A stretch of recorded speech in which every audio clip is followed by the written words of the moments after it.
And again, I got to experience it firsthand with Bob doing an Operation Smile mission to the Philippines, and I'll show some pictures of that in just a little bit. So it's so good to be back here with you all. This is such a great extended family, and I'm so grateful that I have the opportunity to be here with you all and share a little bit of some of my experiences working with Bob Russell and show you a little bit of what I have done with my education as a plastic surgeon from SIU.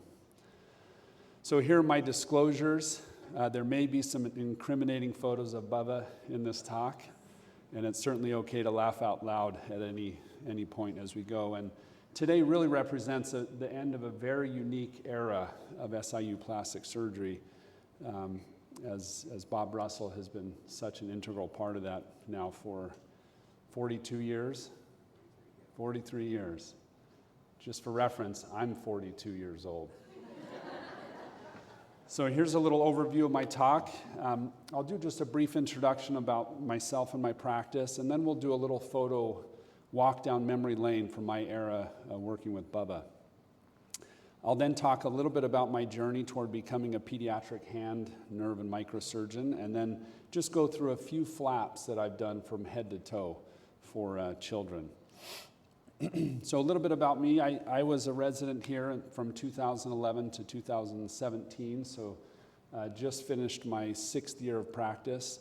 Originally from Salt Lake City, Utah, and went to the University of Utah for medical school before coming here. And then through the connections, of course, of Bob and Mike, was able to go to Penn to work with Scott Levin as his hand fellow. And during my hand fellowship, I had the privilege of working at the Children's Hospital of Philadelphia, and that completely changed the trajectory of my career. I had the opportunity, of course, as a resident here to do a number of really great pediatric cases, but as you know, we don't have a huge pediatric hospital right here, and so I got to do some of that in Chicago, and then again, I got to experience this oldest and one of the largest pediatric hospitals in the country at the Children's Hospital of Philadelphia. And it really just opened my eyes to how amazing it was taking care of children. And so I really appreciated the sentiments by the McGees as well on how much of an impact you can make taking care of children. And we not only impact them, but to see them get better and to be happy and to go back to what they love and to see their parents and their joy is transformational, and that's what really attracted me to doing pediatric hand and reconstructive surgery. So after I finished fellowship, I went back to Utah for 3 years and did both an adult and a pediatric practice there, and then the opportunity came up to go back to the Children's Hospital of Philadelphia to focus on pediatrics full time. And so I've just done that for 3 years and gained this tremendous experience of taking care of these children from all over the world. Just an incredible referral source to that hospital. And then at the desires of my family, we decided to head back home to our hometown of Salt Lake City, Utah now to bring that highest level of pediatric hand surgery and microsurgery to that community. So with that, let me talk a little bit about Dr. Russell here, who is one of the baddest AMFs that I have ever had the privilege of working with. So this photo on the right is probably the hardest I have ever laughed in my entire life. This is at my graduation of residency when Dr. Russell presented me with this picture. And I got to tell you a little story about this. So as you know, as a resident, you also become an employee for Dr. Russell's personal home and land and farm. And so he used to, every time after we'd finished the OR, he would say, throw on your work clothes and head over to the house and let's get to work. We called it throwing rocks because he built this huge pond and we had to go and move all kinds of rocks to different places. And one time we were working there and Bob was inside the house and I was outside and I went to walk into the house and his big dog Bear saw this stranger coming into the house and he attacked me. He came right after me, like a ferocious beast, completely shredded my pants, And until I finally found a stick or something and got him off, and then, Bubba heard the noise and came and saved me. Thankfully, he didn't actually pierce any of my skin, but I had these huge, scrapes across my thighs from where he was trying to get me with his teeth. And so Dr. Russell, with that story in mind, gave me this picture for my graduation that says, "Mormons, the other white meat."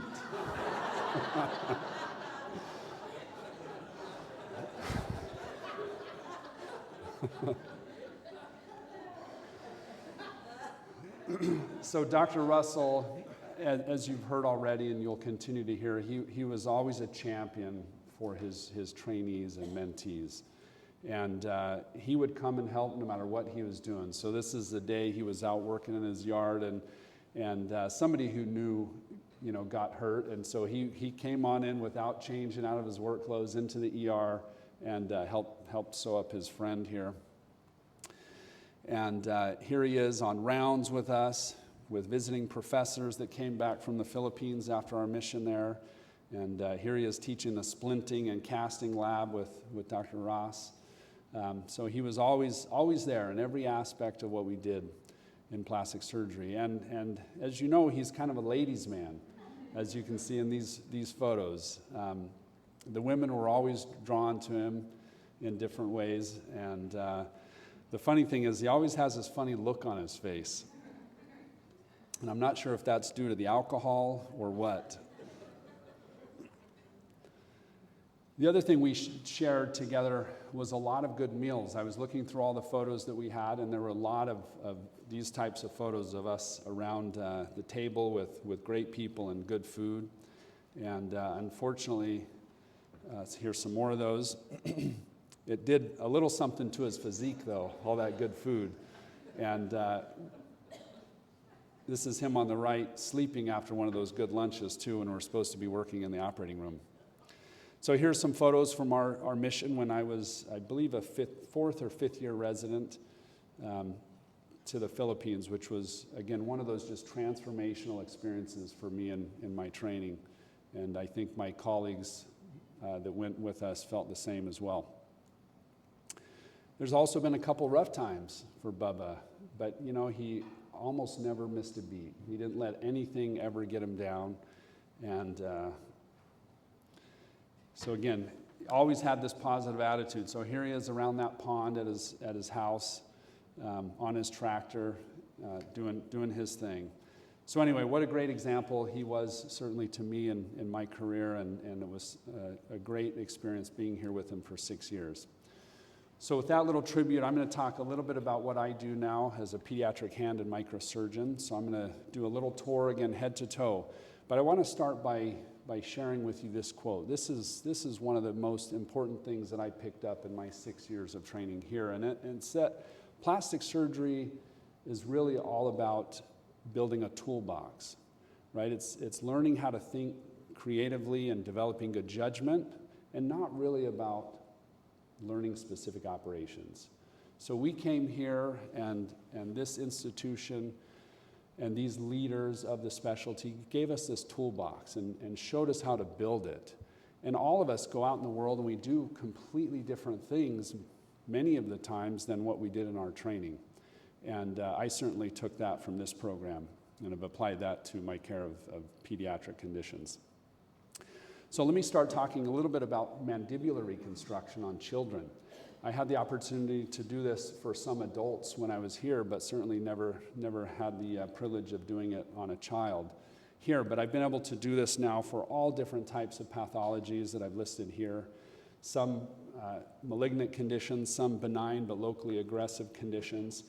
And I've used free medial femoral condyle flaps for smaller bone defects, and we've written about that. And then also use all types of different fibulas, with skin, without skin, with just bone and fascia. And these are such a great way to help patients who have pathology in a very important part of their body. So a couple pearls that I have learned in doing this. We use virtual surgical planning now for every one of these cases, and it really just gives you that good preparation that I learned about here at SIU that you need before you go into an operation. So everything's planned out, every single step of the operation. Whenever we have to resect part of the mandible, we used to just leave the inferior alveolar nerve hanging and not do any reconstruction. Well, now we have these great little nerve grafts that we can put in there, and I have no conflicts of interest, but we reconstruct the nerve every time, so these children get feeling back in their lip, which is great. We always try to use a two-team approach, and we work simultaneously, so I don't have to come in at 5 p.m. and start these cases. We start all together with the resection team working at the head while I'm working at the leg, and so we get out of work at a reasonable time, which is very nice to do. I've learned we don't have to reconstruct the condyle. In a child, you can round off your proximal end of that fibula, put it right up in the fossa, and they do quite well. They create this little pseudarthrosis there. And also, I've learned that I don't have to use a syndesmotic screw at the ankle. Those typically break with time, and they don't really change the growth mechanics of the ankle. And so here's an example of a 4-year-old girl that I had to do a free fibula on for her mandible for a desmoplastic tumor. And this is a tiny, as you can imagine, tiny little bone. But here are just some pictures of the tumor after it was removed. It was just a little segmental resection. And then on the far right, you can see there's our little nerve graft that we put together before we put in our bone graft. And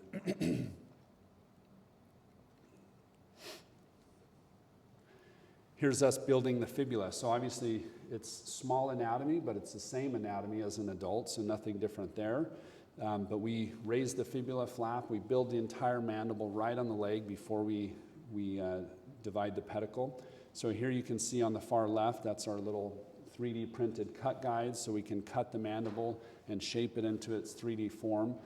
We then plate it right there and even use a little model of the mandible to attach it to our new construct to make sure it fits well. And if you look down at this little ruler, this is a tiny little flap. This bone is just slightly bigger than a number 2 pencil in a 4-year-old.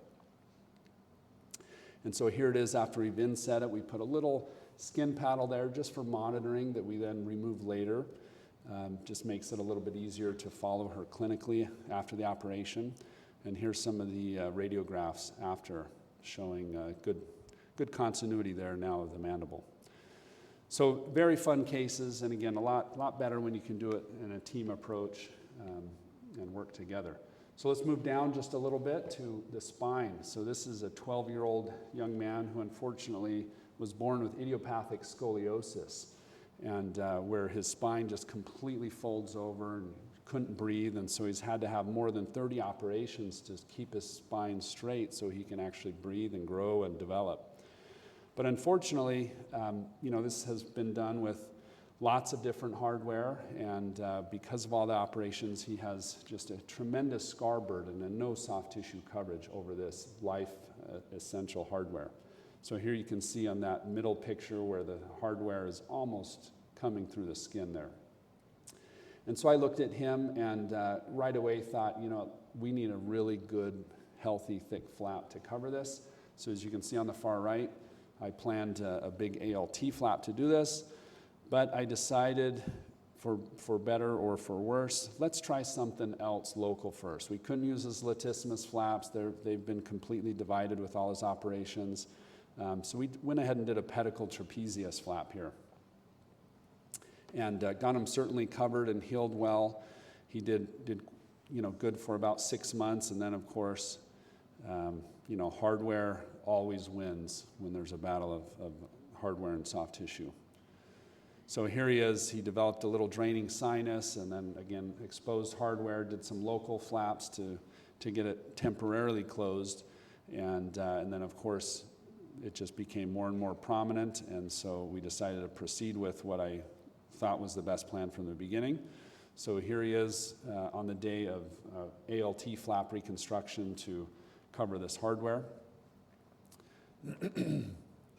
So here's his 18 by 20 centimeter ALT flap that we then plugged into his transverse cervical vessels to re-anastomose the flap, and got him healed, and he's gone on to do quite well. And it's obviously with the hardware, it's never completely over, so he'll continue to need other procedures in the future, but I'm just hoping that we get him by, and at least until he's done growing and can get rid of some of this hardware. Okay, so let's keep on moving down now, talk a little bit about upper extremity reconstruction, and I'll pause for just a minute to tell you some of the reasons why I love pediatric microsurgery. In the beginning, it was very intimidating having to tackle these challenging cases for children. So you think the vessels are going to be just tiny and very challenging microsurgery. But it turns out pediatric microsurgery is actually one of the best kept secrets in microsurgery. The vessels are smaller, but they're really not that much smaller. And kids have better healing, they have better nerve regeneration, they have better healthy vessels to sew. They're extremely resilient, and they have a whole lifetime ahead of them. So you put all those things together, and it's again, an extremely rewarding thing to do, but it does require some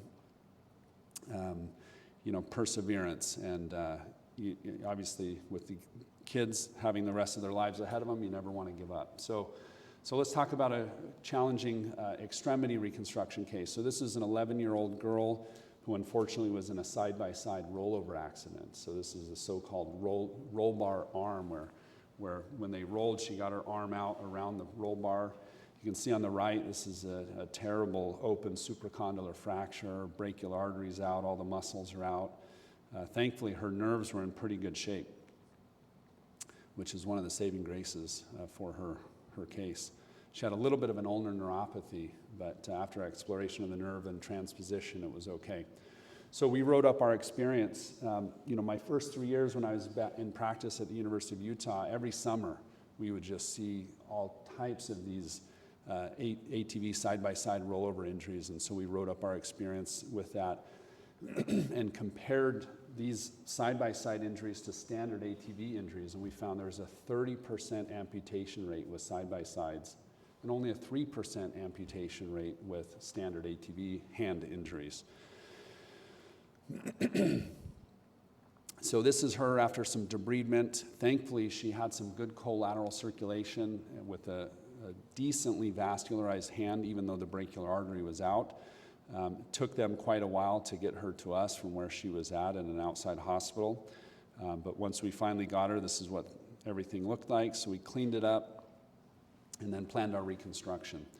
So the first thing we did was a reverse saphenous vein graft to restore her brachial artery, and then did a free ALT flap to cover that. Not sure why my slides are a little bit delayed, but you can see there's our ALT flap, big nice long pedicle there, and got her covered. And then she had about 20% TBSA of full thickness friction burns throughout the rest of her body that we excised, put a skin substitute on for a little while, and then slowly got her grafted. So here she is at her 3-month follow-up, and then here she is at a year out. This is after one flap debulking, just to give her a little bit better contour of the arm. And here you can see her hand function coming back.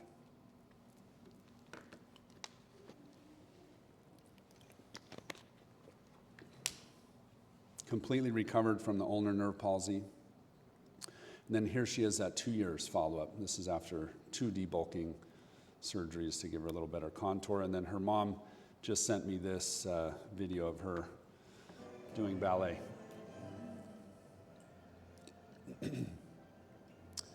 So again, extremely rewarding work to be able to help kids, especially when they come to you mangled like this, and to get them back to doing what they love to do. Okay, so moving down the body just a little bit. This is a good case that illustrates a principle that I learned here at SIU. So this is a 6-year-old Amish boy who had a trailer hitch fall on his foot and caused a heel degloving, heel pad avulsion here. So here he was after transfer from an outside hospital at our first washout and debridement. You can already see in that bottom photo that color change from the toes going down to the heel, with that change going from nice and pink to ecchymotic to white. And so we knew that we were going to lose this entire heel pad. And sure enough, after a couple days of declaration, you can see that he lost a good part of the hind foot here. And so again, one of the key principles that I learned from Dr. Russell is when you have to put a flap on the plantar surface of the foot, You want to use muscle because it sticks down, it gives them a stable surface to walk on compared to fasciocutaneous flaps. And so that's exactly what I did. Is we did a nice little myocutaneous latissimus. I used a little tiny skin paddle, again, just for monitoring. I knew I couldn't get enough skin to cover his entire heel with how much he had lost, so I used it just as a little monitor for a while. And you can see we built him a nice A-frame to keep his heel off the bed, which is extremely helpful. As you can see here, got him through the flap and then brought him back a week later. Once the flap was good, took off that little skin paddle and just skin grafted him. And then here he is about 18 months later, back to all of his normal duties, you know, as on the farm, and doing very well. Okay, and then one more final case here. He's going to run next, but I'm just going to move along for time's sakes. One final case, since it is this time of year. So this is an 11-year-old boy who was playing with an M80 firework that exploded in his hand. And you can see ended up losing his thumb, index, and middle fingers. And we were able to get them all closed up and pin what bones were salvageable together. And then again, using the principles that I learned here at SIU, together with one of my partners, did a free great toe transfer to restore a thumb for him, and had an excellent, obviously, result. Got good function back, excellent sensation, and has a very, very well-functioning digit. So with that, just to conclude, pediatric microsurgery can be challenging, but again, there's nothing more rewarding than helping these kids. Perseverance is critical, of course, especially when those vessels are a little bit small and challenging, but they're always of very good quality and they heal well. The thing I love about it is taking care of kids and how well they heal. They make you look extremely good as a surgeon.